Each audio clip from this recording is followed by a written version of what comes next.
Daily, beloved brethren in Christ, living greetings to you in the marvelous and miraculous name of our Lord and Savior Jesus Christ.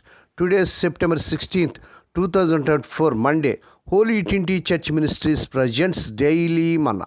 Today's subject, Trustworthy Justice. Trustworthy Justice. Now let us open our Bibles and read a verse from Romans 5th chapter, 8th verse. But God demonstrates His love, His own love for us in this: while we were still sinners, Christ died for us. May God add His blessings through the reading of His precious word. Dear children of God, saints of God, this search for justice as an inner human desire and can be seen in every human society since records and writing began. Most ancient civilizations built their concepts of an afterlife on the fact that would we be judged at the end of our life.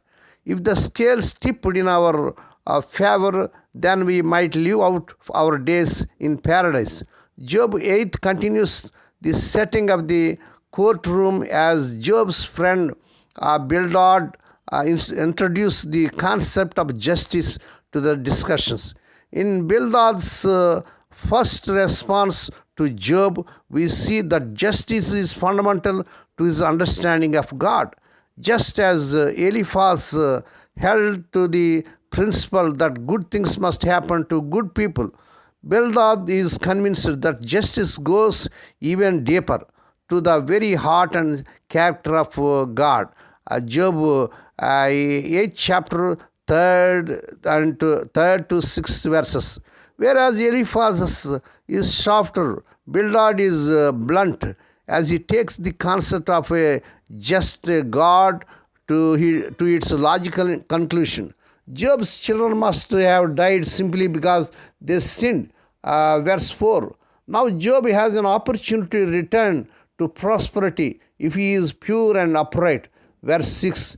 Bildad's words echo the accusation of Satan in chapters 1st and 2nd. If God is like this, is the only reason for good living to try to receive prosperity in return? Just as Christians understand God as both powerful and personal, so also we trust our God to uphold justice while abounding in gracious love. Bildad's limited view of God's justice means that it becomes mechanical, not but about relationship and love. Instead, we believe in a God who maintains justice while holding us in love. Romans 5th chapter 8 tells us, while we were still sinners, Christ died for us. May God bless these few words. Now let us pray. Dear Heavenly Father, Holy Father, we thank Thee and praise Thee for this marvelous and miraculous morning that was given to us to come to Thee and to meditate upon Thy word. Bless those that are listening daily and regularly. Bless those that are sharing Thy word to their friends and beloved ones. Lord, we pray for those who are celebrating their wedding anniversaries and birthdays today. Lord, bless them and crown them, Lord, with year of mercy, grace, and gladness. Perform a new thing in their life. Fulfill their heart's desires. Lord, we pray for the sick and suffering. Lord, let Thy healing virtue surge through their bodies. Lord, touch them, heal them. Lord, we pray, let the childless young couple have children in the mighty name of our Lord Jesus Christ. Lord, we pray, let unmarried young people get married in this month they desire. In Lord Jesus' mighty name.